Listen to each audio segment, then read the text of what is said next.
Hey everyone, welcome to the channel. In this video, I'm going to talk about the Klipsch RP-280f Floor standing speakers. I'm going to show you a quick unboxing, a review, and give you my thoughts and opinion about these speakers, and finally show you some demos for the testing of the speakers. And we'll do all of that right after the intro.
Hello again. So as you can see on my TV screen, this is the video that I posted on my channel before the last one, and in that video I mentioned that I was going to get the RP600Ms as my front, left and right speakers. They were bookshelf speakers and they are known of being really good and powerful and sensitive. However, I got a really good deal on these tower speakers. They were a pair of used 280Fs and it was a really good price, and thankfully the seller allowed me to audition them before getting the speakers, and after testing them and examining them, I played a few demos there and I was really amazed and satisfied by their sound. Moving on to the specs of these speakers, I'm not going to give you a detailed specs review. If you're interested in a fully detailed specs, I will put a link into the description which will include the full detailed specs of these tower speakers. Alright, let me show you how it looks from a closer look. And as usual, it has the magnetic cover that runs in the Klipsch family, and it has the Klipsch logo at the top, and it snips right in with no issues so easily. Moving on to more details, it has the usual 1-inch Tractrix hole and the 8-inch and the dual 8-inch spun copper metallic woofers. They are really big woofers and definitely going to shake through. The speakers are rear ported, which helps producing a nice bass when you space them perfectly between the wall, against the wall, and I really like this distance after a few tests, and it helped me get a really good tone of bass and a really nice immersive shaking experience. If you're interested in more details about the speakers, I'll mention a link down in the description which will cover the full detailed specs of these tower speakers. Let me give you my overall opinion and what I think about them throughout my experience in this sound system. Firstly, I have the RX-V6A, a Yamaha AV receiver, and it runs 105 watts per 2 channels driven. It's a really budget-friendly Dolby Atmos receiver, and it can run 4K at 120 Hz, which allows me to use my PS5, and it is directly connected to my receiver.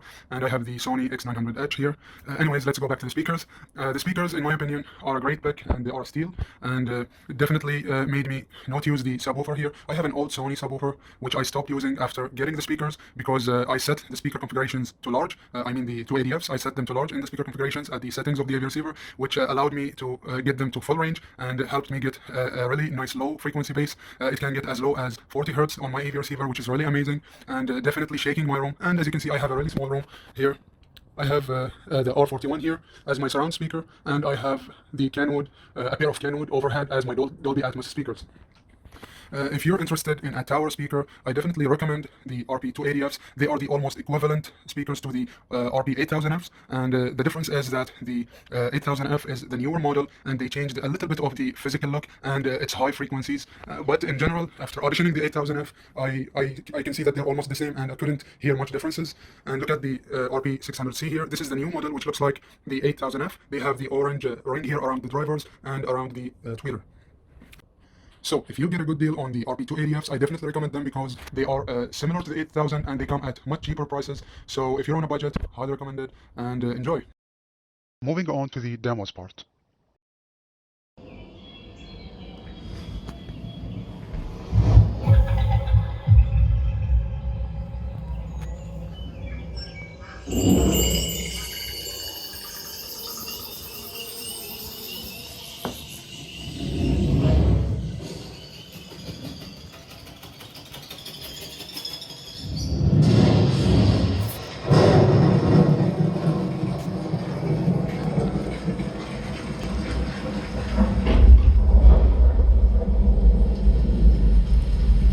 Alright guys, we have reached the end of this video. I hope you enjoyed, and if you're interested in this kind of content, please like and subscribe and stay tuned.